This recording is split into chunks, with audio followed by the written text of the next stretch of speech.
Anong ginawa mo, ha? Ano naman yun, kuya? Anong ginawa ko? Doon ba galing yung pera pinabili mo ng cellphone, ha? Sa panloloko?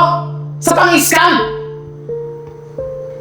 Investment yun, kuya. May mapapala din sila. Di naman sila lugi dun eh.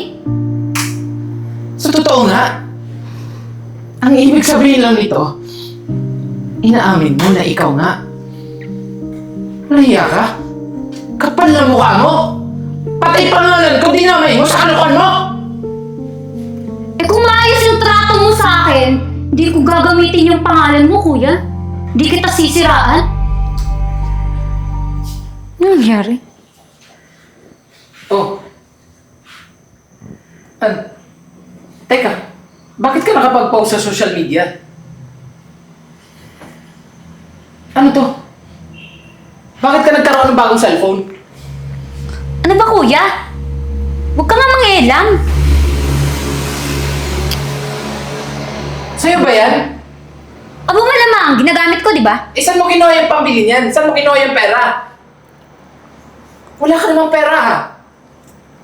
Tsaka wala namang binibigay na pera si nanay sa'yo. Pati ako, wala akong binibigay na pera sa'yo. Tsaka paano ka magkakaroon ng pera? Wala ka namang trabaho. Bakit ba kailangan mo pang alamin kung saan galing tong cellphone na to? Malamang. Malay ko ba kung saan galing yan? Baka mamaya, galing pa sa masama, yung pera na pinambili mo niyan. Grabe ka naman, kuya. Makapagsalita sa akin ng ganyan. Kapatid mo ko. Ang gusto ko lang naman makasiguro. Concern lang ako. Mali ba na malaman ko kung saan galing yung pera na pinambili mo niyan? Anong mali doon? Sige nga. Tsaka bakit ka ba sumasagot sa akin, Wala ka na respeto, Bakit? Wala ba akong karapatan sumagot? Talagang sumasagot ka sa nakakatanda sa'yo? Kuya mo ko, di ba? Nangingailam ka kasi. Nangingialam ako kasi concern ako. Concerned ba yung ganyan? Sobra ka, Ano bang nangyayari sa'yo?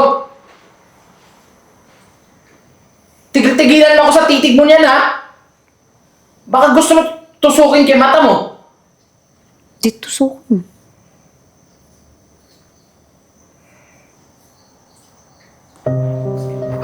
Ano ba kayo?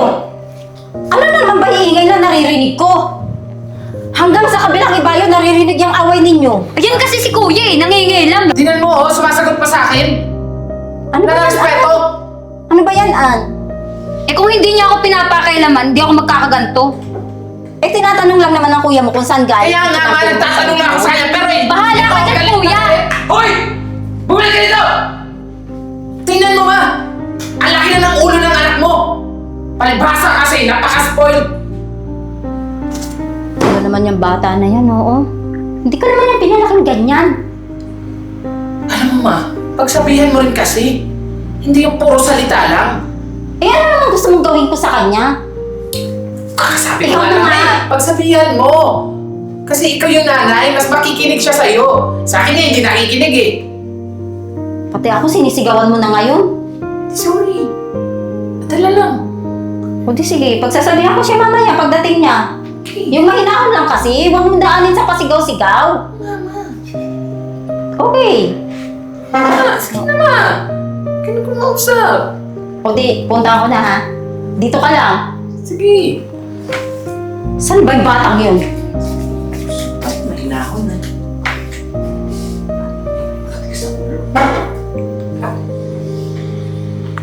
Kamahigay pa. Kaya mo kayo pera pinabili.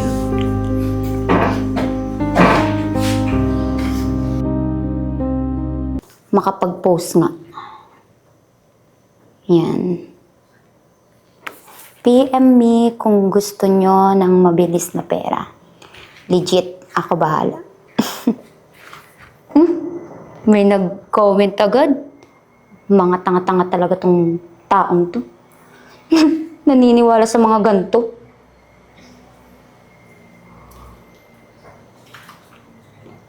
Ate, paano po? Bigay lang po kayo 1K. Wala, nag-send talaga siya. Ang bobo. Makakabili na ako ng bagong mga gamit.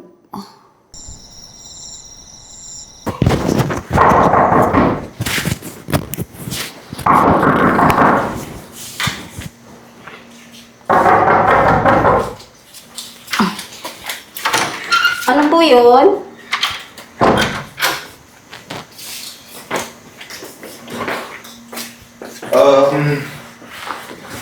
Andiyan po ba si...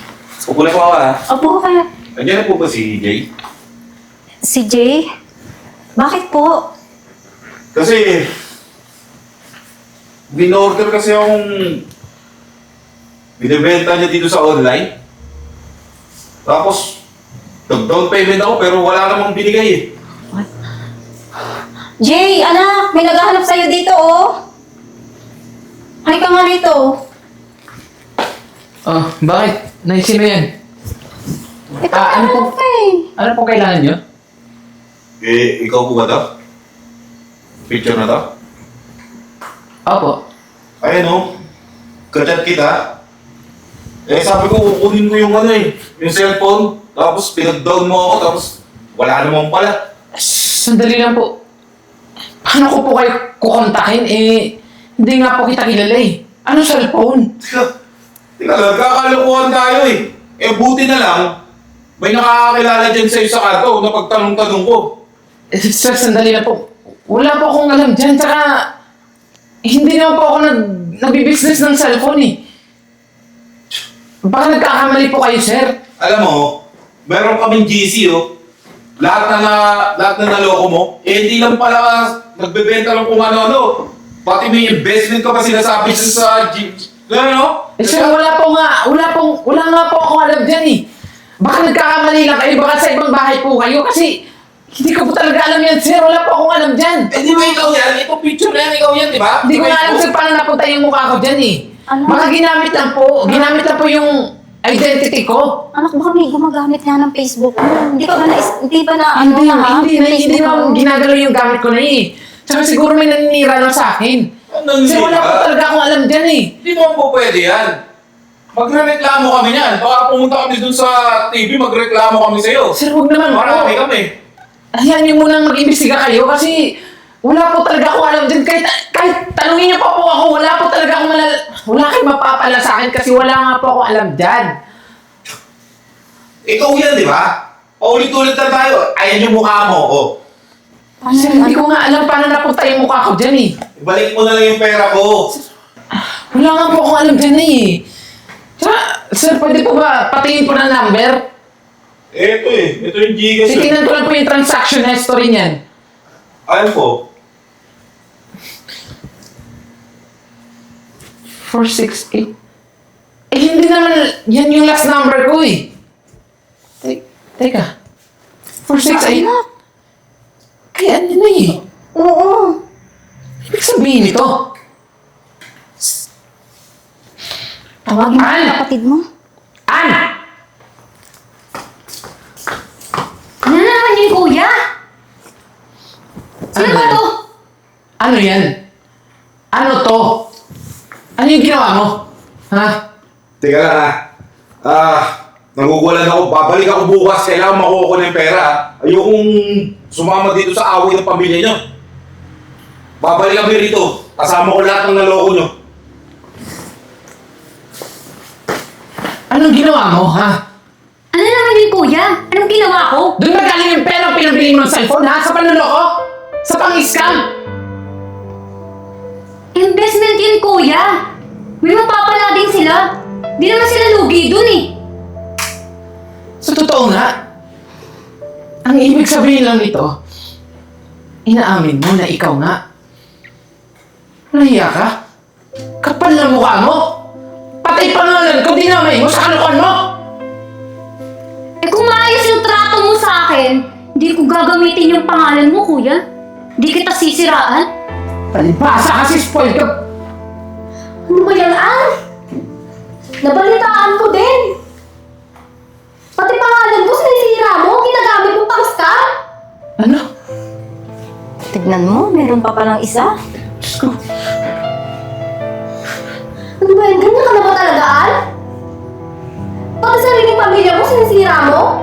Wala ka na ba talagang puso? Puso? Mo? Puso? Hindi nakakabili yan ng iPhone. O ng mga gamit. Alam mo, importante ba talaga sa'yo yung cellphone na yun kaysa kahiyan? Kaya nagawa mo pati pamilya mo, dinamay mo. Alam mo, Al, sa tagal nating magkaibigan, hindi ko akalain na ganyan kang tao. Sisira mo yung tiwala ko sa'yo. Yan yung kaibigan mo, Al. Pati kaibigan na dinamay mo. Nay, tignan mo yung ugali ng anak mo. Kung anong kalokohan pinagagawa, kung ano-ano kalokohan naiisip. Siguro mas mabuti pa palayasin na yan dito sa bahay eh. Na matuto yan sa buhay. Ano na eh? Kukonsintihin mo yan? Alam mo siguruan, para mahimas-masan ka at matauhan, lumayas ka muna sa pamamahay na to. Ayaw ko muna makita ang pagmumukha mo. Pwede ba? Ma! Nagagawa mo akong palayasin? Saan naman ako pupunta? Abay, nalay ko sa'yo! Ha? Para maturuan ka ng leksyon. Dahil hindi na maganda yung mga ginagawa mo. Puro kahihiyan na ang dinadala mo sa pamilyang ito.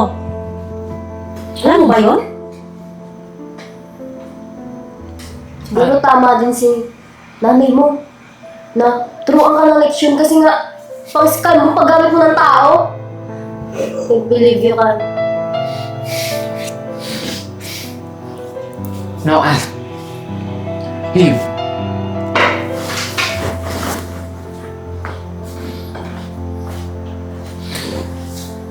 Rika, sorry pala sa nagawa ng kapatid ko ah. Alam ko matalik kayong magkaibigan.